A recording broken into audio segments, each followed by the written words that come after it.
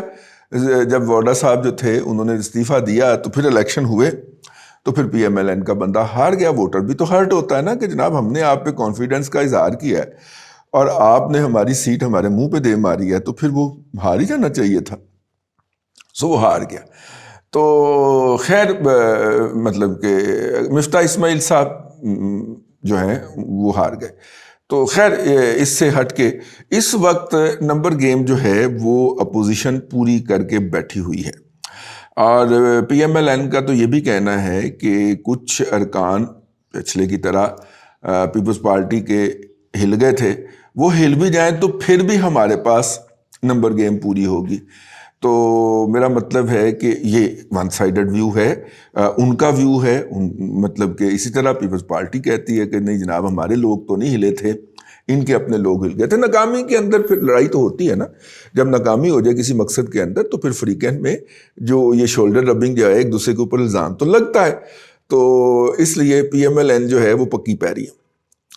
اب اس کے آخر کے اندر میں اپنی رائے پیش کر دیتا ہوں۔ میرا خیال ہے کہ پاکستان کی سیاسی تاریخ کے اندر جب بھی ایک محکمے کے اندر کچھ اپوائنٹمنٹس ہونی ہوتی ہیں تو پاکستان کے اندر سول حکومت ہو یا فوجی حکومت ہو، اس وقت جو سٹنگ قیادت ہوتی ہے اس کی شامت آ جاتی ہے۔ مطلب کہ مجھے یاد ہے گھر کے اندر جو ہے وہ چڑیوں کے گھونسلے ہوتے تھے، ٹھیک ہے، تو وہ چڑی جو تھی وہ بیچاری نے اگر کمرے کے اندر آ جانا تو پھر ہم نے دروازہ بند کر کے اس چڑی کے ساتھ وہ ہاتھ میں ایک چھڑی پکڑ کے تو اس چڑی کے ساتھ جو کرنا، اچھا وہ کرنے کی وجہ کیا ہوتی تھی؟ کرنے کی وجہ یہ ہوتی تھی کہ وہ ہماری بڑی باجی جو تھیں انہوں نے ہمیں پڑھنے کے لیے بٹھایا ہوتا تھا، پڑھتے تھے بیٹھ کے۔ تو اب پڑھنے سے فرار ہونے کا طریقہ کیا ہے؟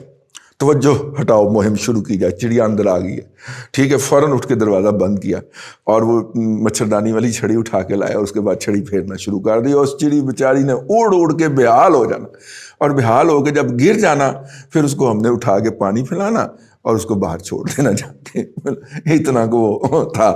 لیکن اس دوران جو تھا وہ اصل جو ٹاپک ہوتا تھا، اصل جو موضوع ہوتا تھا اس سے جان چھوٹ جاتی تھی۔ ہے بچہ جو ہے وہ بھاگنا چاہتا ہے نا اپنا پڑھائی سے۔ تو میرا مطلب ہے کہ اس وقت ایگزیکٹلی جو ایشو ہے وہ یہ ہے کہ کسی جگہ کے اوپر کوئی تقرری ہونی ہے یا کسی کو توسیع دی جانی ہے، مینوں کی پتہ کتنے دی جانی، تسی آپ سمجھدار ہو، میرے تے ٹھڈ وچ ٹانکے لگے ہوئے، ٹھیک ہے۔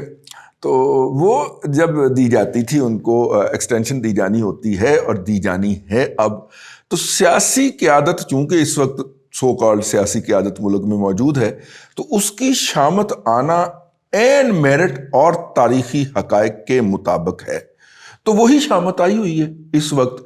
جیسے ہی اس کا فیصلہ اناؤنس ہوگا، اب دیکھیے گا تمام طوفان جو ہے وہ بیٹھ جائے گا۔ کیا پنجاب میں پی ایم ایل این کی 2018 کے الیکشن کے بغیر اکثریت نہیں تھی؟ کیا وہ سب سے بڑی سنگل لارجسٹ پارٹی نہیں تھی؟ کیا چارٹر آف ڈیموکریسی کے تحت اس کو حکومت نہیں بنانی چاہیے تھی؟ تو بنانے دی گئی تھی، ٹھیک ہے۔ اور کس طرح بنامی نمبروں سے فون آئے تھے، کس طرح محکمہ زراعت ایکٹیویٹ ہوا تھا، کس طرح خلائی فروغ کی اڑن تشتریاں اتری تھیں، ٹھیک ہے، اور پھر ان لوگوں کو ڈلیور کر دیا گیا، ٹھیک ہے، کسی کو ڈلیور کر دیا گیا۔ تو جو ڈلیورنس ہوئی، نہیں ڈلیور تو اور ہے، ڈلیورنس اور ہے، یہ جو اس کے اندر سے کچھ لوگوں نے ڈلیورنس لی اور پھر ریٹائر ہو گئے۔ تو اب چونکہ لوگ نئے آ گئے ہیں محکمہ زراعت کے اندر بھی اور خلائی مخلوق کی تشتریوں پہ بھی، تو اپوزیشن کا خیال ہے کہ شاید کوئی گنجائش بن جائے۔ حالانکہ ان کمکلوں کو یہ معلوم ہونا چاہیے کہ افراد بدل جاتے ہیں، جب تک اوپر والا نہ بدلے ادارے کی پالیسی نہیں بدلتی۔ تھوڑے کو بہت سمجھیں، خط کو تار سمجھیں، اور اللہ آپ کو آسانیاں عطا کرے اور آسانیاں خلق خدا میں تقسیم کرنے کی توفیق عطا کرے۔